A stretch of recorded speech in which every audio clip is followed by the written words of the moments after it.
Frank Delaney never thought his retirement years would turn into a battleground.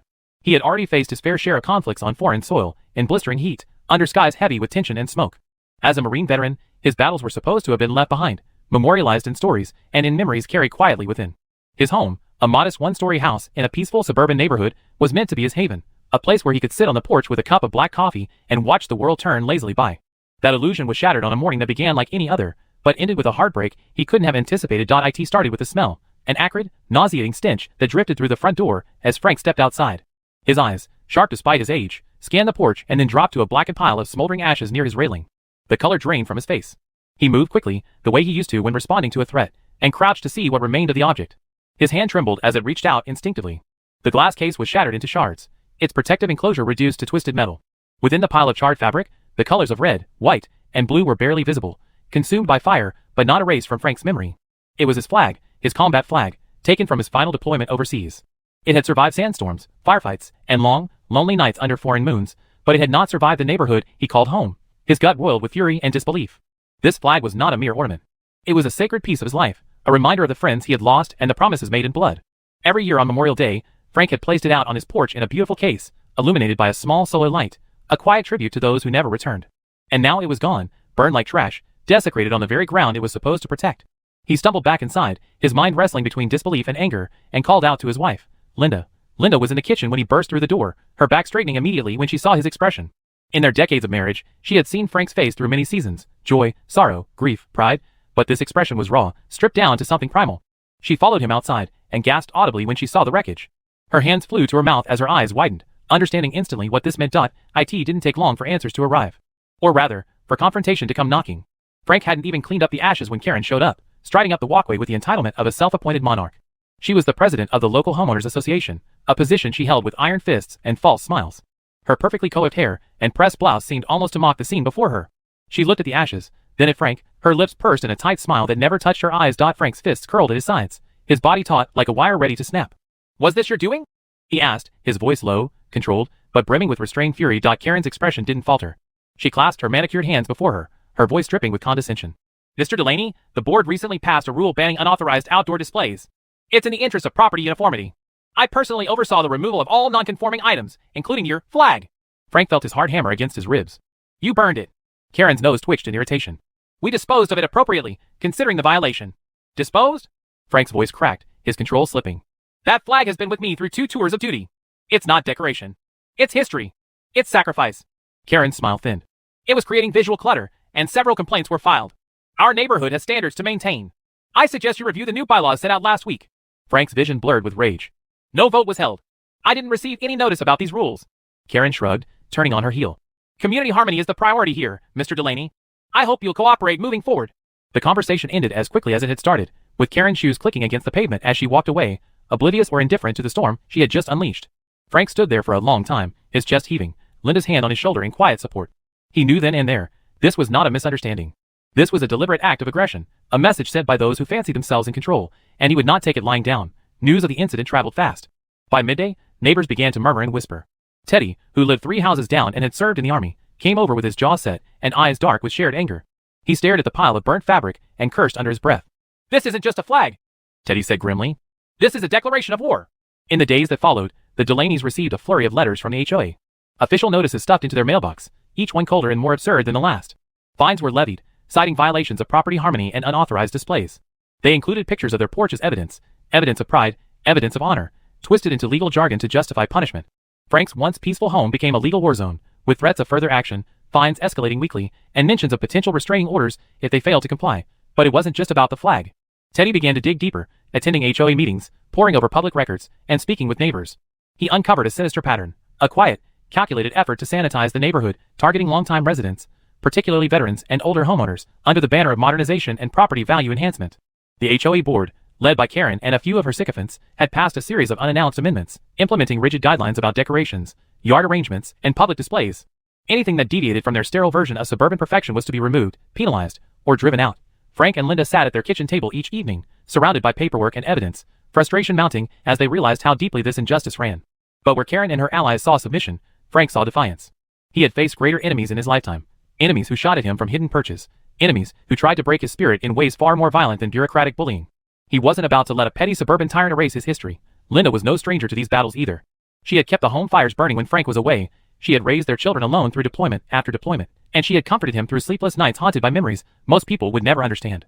She stood firmly by his side, her determination as fierce as his own. Together, they strategized. Frank reached out to fellow veterans, contacting old friends from his unit, some of whom had become lawyers, advocates, and even elected officials. He documented everything, every letter, every notice, every attempt to silence them. Teddy found a retired JAG officer, Monroe, who lived in a neighboring county, and agreed to consult with him. Monroe, weathered but sharp as a tack, took one look at the burn flag incident and declared it a gross violation of rights, bordering on criminal. What was initially an isolated grievance soon snowballed into a community uprising. Frank and Teddy went door to door, speaking to other residents, uncovering similar stories of bullying, forced fines, and unjust penalties. Elderly couples harassed over potted plants, military spouses fined for welcome home banners, and retirees threatened with foreclosure over minor infractions. A quiet anger simmered under the surface, an anger Frank recognized well, the anger of good people pushed too far, ready to reclaim their dignity. They organized a neighborhood meeting, one not sanctioned by the HOA, held in a local park under the wide open sky, where no bureaucrat could tell them what to feel or say. Dozens showed up, then hundreds. Stories poured out like a flood, each one fueling the collective determination to stand up, to fight back. What Karen and her board had mistaken for compliance was merely patience. Now, that patience had run out, Frank stood before the crowd, the wind tugging at his sleeves, his voice carrying strength and conviction. He spoke of sacrifice, of history, of the right to honor those who had given everything for freedom. He spoke of community, of the true meaning of home, not in trimmed hedges and color-matched mailboxes, but in neighbors who looked out for each other, who respected differences, who understood that the essence of America was stitched into the fabric of flags like his. It was just the beginning, but Frank felt something shift that day. He felt the heavy weight of isolation begin to lift, replaced by solidarity. They would not be steamrolled by bureaucratic tyranny. They would fight, not with fists, but with unity, with truth, and with unyielding resolve. In the weeks that followed, the Delaney household became something of a command post. The kitchen table, once a quiet place for morning coffee and evening meals, transformed into a sprawling map of strategies, evidence files, and legal statutes. Frank found himself once again slipping into the rhythms of organized resistance, the same tactical thinking he had relied on in combat now refocused on a domestic front. Every letter was catalogued, every bylaw dissected, and every interaction with HOA representatives meticulously recorded. Monroe, the retired JAG officer, visited frequently, reviewing documents and helping Frank draft formal responses. Linda was the beating heart of the operation, handling outreach and communications. Her calm presence on phone calls reassured nervous neighbors, many of whom were afraid to speak up after months of intimidation. She coordinated efforts with local media contacts, ensuring that their story would not be buried under red tape. Meanwhile, Teddy and a handful of trusted neighbors canvassed the community, collecting signatures for a petition demanding an emergency HOA election and an independent audit of board activities. The deeper they dug, the more disturbing the revelations became. Financial records, once obscure and difficult to access, revealed a trail of misappropriated funds and sweetheart contracts awarded to companies with direct connections to Karen and other board members. HOA legal counsel, it turned out, had been used not to mediate disputes, but to issue thinly veiled threats of foreclosure and litigation against anyone who challenged the board's decrees.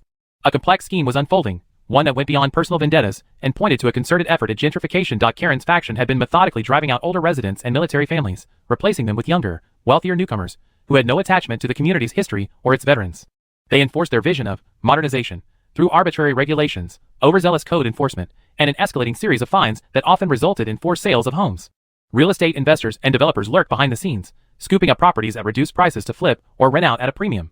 Frank felt sick to his stomach realizing how many of his neighbors had been quietly pushed out in the name of so-called progress. But if Karen believed that Frank would be another easy conquest, she was about to be bitterly disappointed. The tipping point came when Linda discovered that Karen had been holding secret meetings, bypassing the community's requirement for public disclosure. These clandestine gatherings were used to push through amendments to the HOA charter, including the infamous property uniformity clause that had led to Frank's flag being torched. Armed with this information, Frank and Monroe drafted a comprehensive legal complaint, backed by dozens of signed affidavits from residents detailing harassment, coercion, and financial impropriety. Simultaneously, Linda reached out to local journalists, providing them with a meticulously organized packet of evidence. The story, explosive and infuriating, broke on a Wednesday morning, splashed across the local news websites and evening broadcasts. Within hours, the tranquility of the neighborhood was shattered by news vans, reporters, and curious onlookers. The HOA office, usually a quiet little corner tucked away near the community entrance, was swarmed by cameras and microphones. Karen, always eager to portray herself as a symbol of order and decorum, suddenly found herself dodging difficult questions, her carefully constructed image beginning to unravel.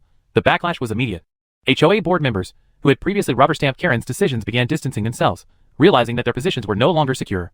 Emails poured into the HOA office demanding answers, while neighbors who had previously been too afraid to speak out now found courage in numbers. Frank, however, remained steady in his mission. He didn't want revenge. He wanted justice and a restoration of dignity, not just for himself, but for every family that had been bullied and wronged. With Monroe's guidance, he filed a formal motion to call a special HOA meeting open to all residents, invoking a little-used clause in the association's charter that allowed members to override the board's decisions if enough signatures were gathered. In less than a week, Frank and his team collected more than the required threshold. The meeting was scheduled, and the community braced itself for what many called Judgment Day. On the evening of the meeting, the community clubhouse overflowed with residents. Cars lined the streets, and latecomers stood along the walls, craning their necks to hear. Frank arrived wearing his dress blues, a silent testament to the values he represented: service, honor, integrity. Teddy stood beside him in his own uniform, along with several other veterans, who had come to lend their presence and support.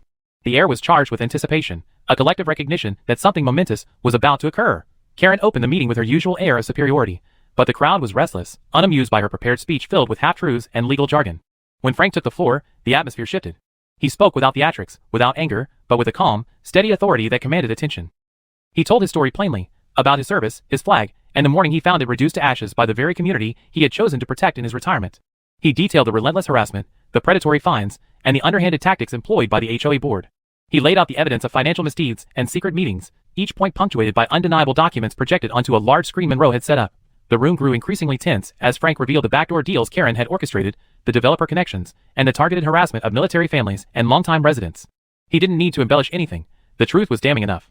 Linda managed the slideshow, clicking through photo evidence of wrongful citations, retaliatory fines, and before and after images of homes flipped for profit after being seized through foreclosure threats. Then came the recorded audio, a devastating piece of evidence captured by Teddy during one of the HOA's informal gatherings at a local cafe. Karen's voice was unmistakable as she spoke openly about cleaning up the neighborhood and making it more desirable for young professionals, a thinly veiled euphemism for eradicating the very soul of the community. When Frank finished, the room erupted in applause, loud and sustained, drowning out Karen's sputtering attempts to reclaim the floor.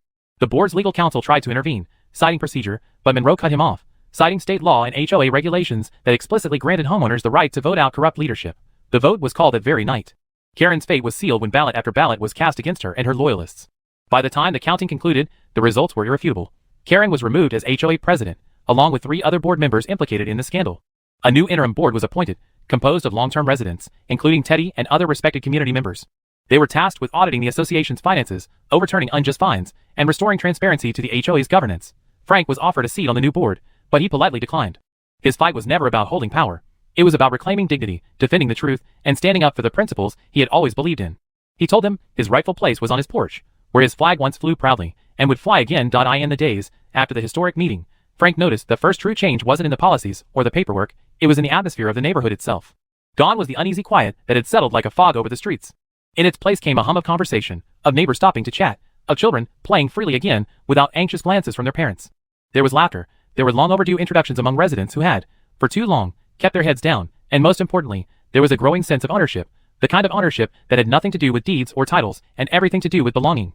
Frank had lived through enough battles to know that paperwork and votes were only the surface-level victories. The real victory was deeper, slower, and sometimes invisible. It was measured in the everyday decisions people made, to engage rather than hide, to speak up rather than stay silent, to remember instead of forget. In those first weeks after the meeting, he saw that victory take root. Teddy, once a quiet man who mostly kept to himself, now walked confidently through the neighborhood, stopping to chat with younger families, teaching children how to raise and lower the flag with respect. Monroe continued his volunteer work, helping other communities challenge similar oppressive HOA boards, using the Delaney neighborhood as a blueprint of how unity could prevail over tyranny. Linda, who had once spent her evenings quietly reading or tending her garden, had transformed too.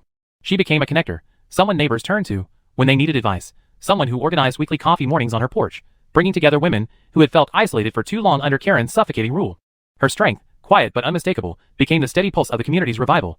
Frank, for his part, made a point to attend every community gathering, not because he wanted attention, but because he understood the importance of presence. Sometimes, just showing up was its own form of leadership. He helped repaint the clubhouse, assisted in fixing up the neighborhood playground, and even worked with Monroe to draft a veteran honor code to ensure no future board could disrespect those who had served.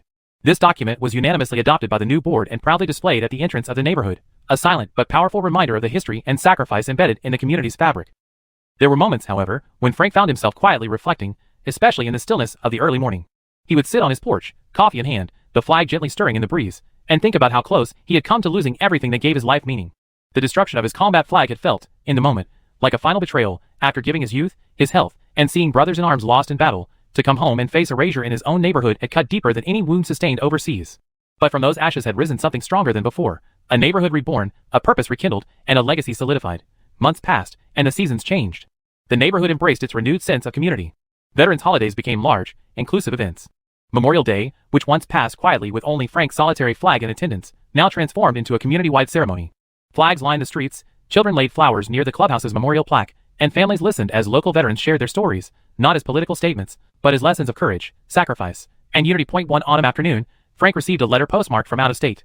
It was from the family of one of his fallen comrades, a young man named Corporal James Whitaker, whose memory was deeply tied to the flag that had been burned. Jane's sister had read about Frank's story through a news article that had circulated nationally.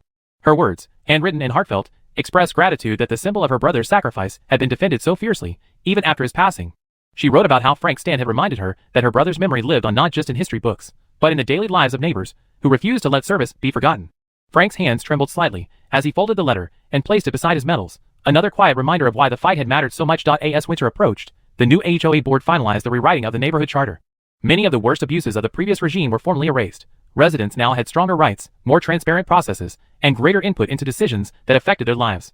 Special protections were instituted for veterans, retirees, and long-term residents, ensuring that the neighborhood could modernize without erasing its identity. Frank reviewed the new charter with a satisfied nod. It wasn't perfect, but it was fair, and most importantly, it reflected the will of the people rather than the whims of a select few. The community's transformation didn't go unnoticed. A state-level veterans organization honored the neighborhood with a recognition plaque, citing their efforts in restoring dignity and respect to those who had served. The local news station aired a follow-up segment, showcasing how a grassroots movement had successfully reclaimed not just homes, but harmony. Even local elected officials visited the neighborhood during Veterans Day celebrations, praising the community's commitment to justice and solidarity. Frank was asked to give a speech at that year's Veterans Day event. He spent days thinking about what to say. When the moment came, he stood tall before a crowd of families, veterans, young children, and neighbors from all backgrounds. His voice, steady and warm, echoed across the small park where the ceremony was held. He didn't speak of battles, or enemies, or politics. Instead, he spoke of neighbors, of how every person, regardless of their background, had a duty to uphold fairness, to look after one another, and to honor sacrifices both seen and unseen. He finished with a simple but powerful line. Freedom doesn't end when you leave the battlefield. Sometimes, it begins on your front porch. As the crowd erupted in applause, Frank glanced at Linda, who smiled back proudly. It was in that moment he realized the scope of what they had done together. They hadn't just fought back against an HOA, they had reminded their entire community of who they were, and more importantly, who they could be. Years passed, and the neighborhood continued to thrive. The once toxic culture of Karen's regime became a distant memory, recounted only to remind newcomers of how the community had been saved. The flag still flew proudly every holiday, but even on regular days, small signs of pride dotted the streets. Porch swings returned, flower pots bloomed, and personal touches adorned homes without fear of retribution. Children grew up learning about respect, not from textbooks, but from seeing it modeled in the homes around them. Frank grew older, his steps slowing with time, but his spirit remained as unbending as ever. Younger families often sought him out for advice, or just to sit on his porch and hear stories from a man who had lived through more than most. He shared what he could, always ending with encouragement, reminding them that the strength of a community wasn't in rules, but in relationships, in fairness, and in mutual respect. On the 20th anniversary of the neighborhood's founding, a special celebration was held. Frank, now visibly aged but still sharp, was honored as a guardian of community freedom, a title he hadn't asked for but accepted with humility. During the celebration, several former residents who had been forced out during Karen's time returned to visit, drawn by the news of how their old neighborhood had been restored. Tears were shed, old friendships rekindled, and lost connections renewed. One evening, as Frank sat on his porch watching the sunset bathe the neighborhood in soft gold, Linda brought out 2 cups of coffee and sat beside him. They watched in comfortable silence, the flag casting a long shadow across the porch. Frank took a slow breath, letting the quiet peace settle in his chest. You ever think it would end up like this? Linda asked, her voice gentle but curious. Frank gave a soft chuckle. I thought I'd end up gardening, not fighting another war, he replied. But I'm glad we stood our ground. I'm glad we didn't let them erase us. Linda nodded, her hand slipping into his. This feels like home again, she whispered. Frank turned to look at her, eyes warm, and then back to the flag. It always was, he said quietly. We just had to remind them. And as the stars blinked into view, and the soft sounds of their neighborhood settled into a lull, Frank felt something that had once seemed impossible. Peace, not just for himself, but for his community, for his memories, and for the promise of home. It was never about just one flag or one man. It was about remembering that home is not simply walls and roofs, but the collective spirit of people standing up for what's right. That sometimes the smallest porch can be the front line of a fight worth winning. That no matter how dark the night, the flag can still rise in the morning, proud and untouchable. For Frank Delaney, home was finally more than just a house. It was a living, breathing reminder that justice, respect, and community were worth every effort, and always would be.